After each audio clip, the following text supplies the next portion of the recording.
We're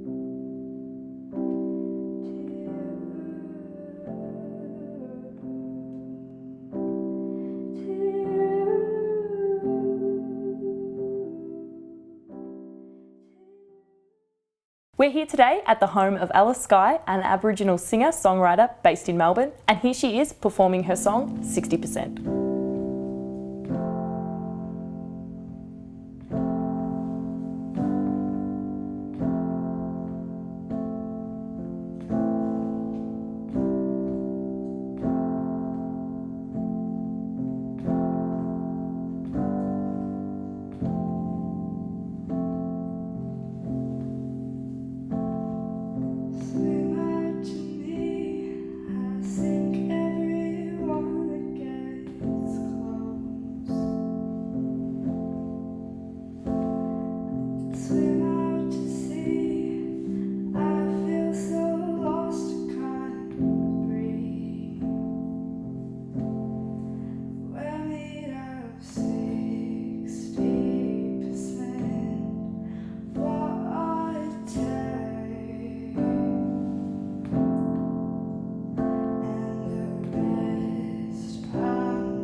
My name's Alice Skye, I'm 20 years old, I'm from Horsham, Victoria, now living in Melbourne, and I'm a singer-songwriter.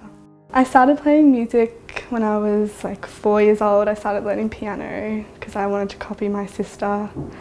And then I just decided I loved singing at the same time as playing piano, and they just became like a pair. I couldn't do one without the other, and that's pretty much how I just started becoming obsessed with the idea that I could do that. My songwriting process changes all the time.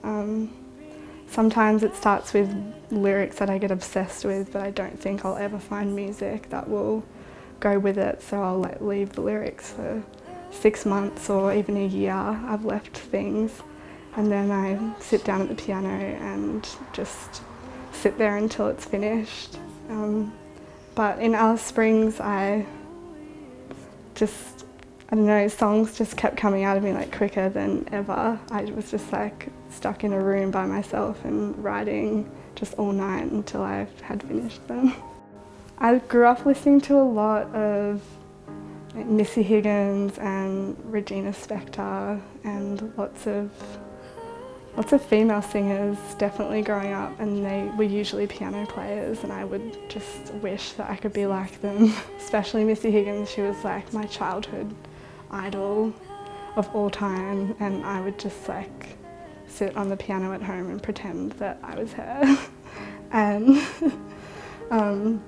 yeah, I guess that's inspired me maybe even subliminally in my songwriting without even realising that I'm drawing from a lot of like her genre or things like that.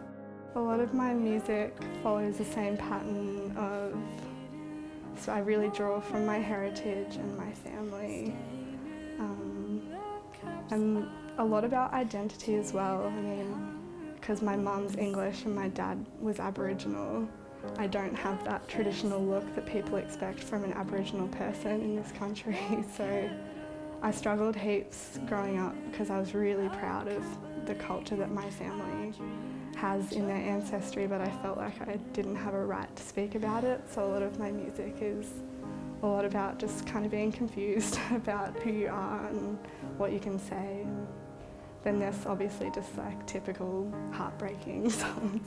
I think it was a year ago now, my sister told me to apply for this competition for Aboriginal songwriters. It was female specific, and you just had to send away an original of yours, and at the time I only had like a recording on my iPhone, and somehow I was lucky enough to get picked, and they flew us to Alice Springs. There was a girl from each state, and they recorded one of our songs and put it on an album for us, and that's pretty much where I got started just in the last year.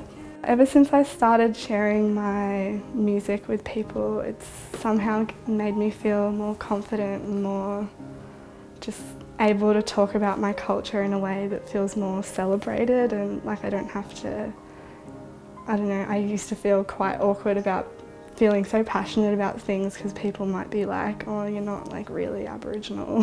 And it's like, yeah, so sharing music with people and recording an EP with an Aboriginal specific company, they just became like my family. They're so supportive, and they just always make you feel so proud of being Aboriginal and being young and, you know, chasing this dream of like writing your own songs and sharing that. I find Alice Springs such an inspirational place. I actually have come to think of it as like a second home. I don't know why, but the people there and just being so immersed in like Aboriginal culture is something that's really exciting. Especially, I think, in my writing process or things that I find influential in my music is my Aboriginal culture, and so being somewhere where it's like all around you is, yeah, it's the best place. I spent a week in Alice Springs with 7 other Aboriginal singer-songwriters, and we were all women.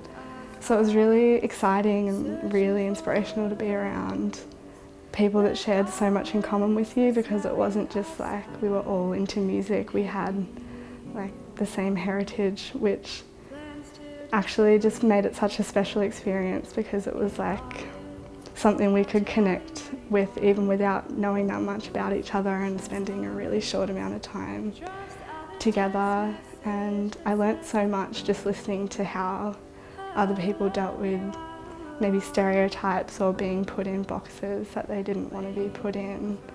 And it's just really eye-opening and really, really special to hear how other people deal with things like that and how other people go about songwriting. It's something that, yeah, I won't forget. I just went back to Alice Springs just in February this year.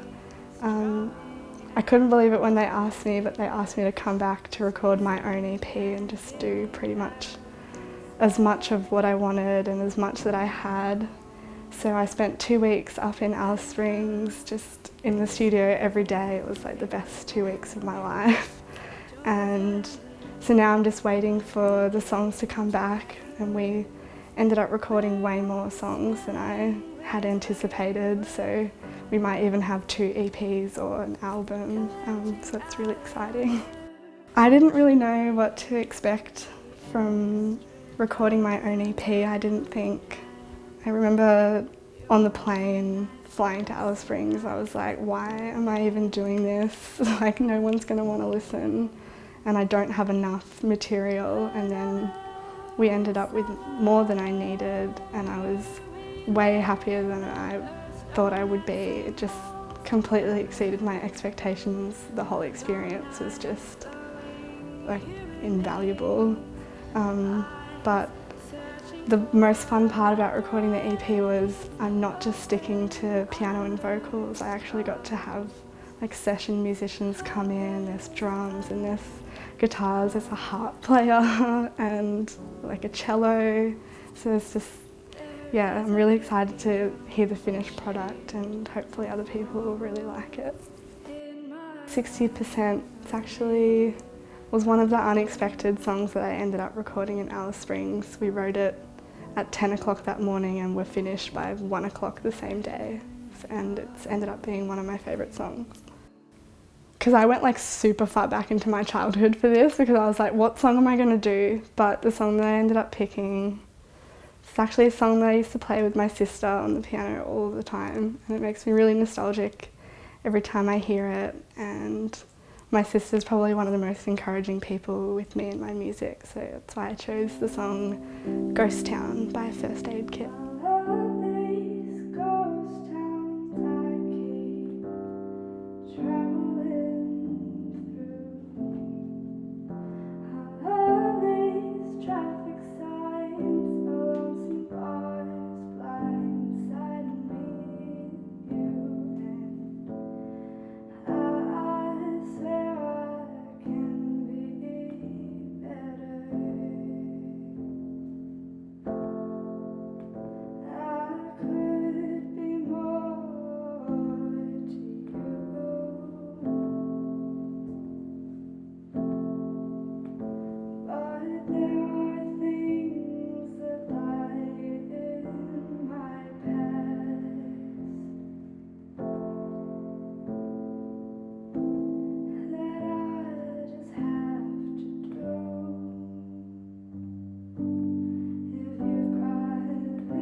grew up in the country of Victoria with not a lot to do, and I've been friends with these twins since forever, and they just happen to be musical prodigies themselves. They're so talented. There's Sam, who plays guitar, and Kane, who plays drums. They're twins. They're so hard to tell apart when you're with them for too long. But we were really lucky to play at St Kilda Festival at the start of this year. We got to play on the Yalakut Willem Nagari stage, which is an Aboriginal music stage and just celebrates what's going on for Aboriginal music, and it was a lot of fun, and I love playing in a band setting. I definitely like being with a band rather than just standing on my own. It's a lot more fun to have other people's energy to bounce off, and they're two really great guys to do that with. Live performances are pretty daunting. I actually was just asked to sing on the Marngrook AFL footy show, which is on NITV. So I just did that, I think, a month ago, and that was probably one of the scariest things I've done, just because it's live TV and it's the one chance that you have to do that right. But I've always been like this even since I started singing in front of people as a kid. I would need my piano there. I can't sing if I don't have that in front of me. It's like my shield. So as long as I've got my piano, I can somehow make it through without making eye contact with anyone. The first song I remember writing was, I think I was in like year 8 or 9. My best friend at the time, we used to write songs together heaps, and we had huge plans of being like some huge success and being famous.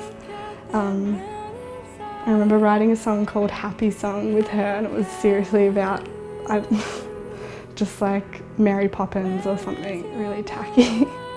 But writing on my own, I just always wrote short stories, and I loved writing poems when I was in high school, and I would just constantly write stuff. Especially, I have like such vivid memories of sitting in class, especially like maths or science, and just writing songs and then going home and seeing if they could go with piano. And some of the songs that I recorded in Alice Springs just this year, I have had since I was like 16, so it's really weird that it's something to share with other people now that I'm like 21.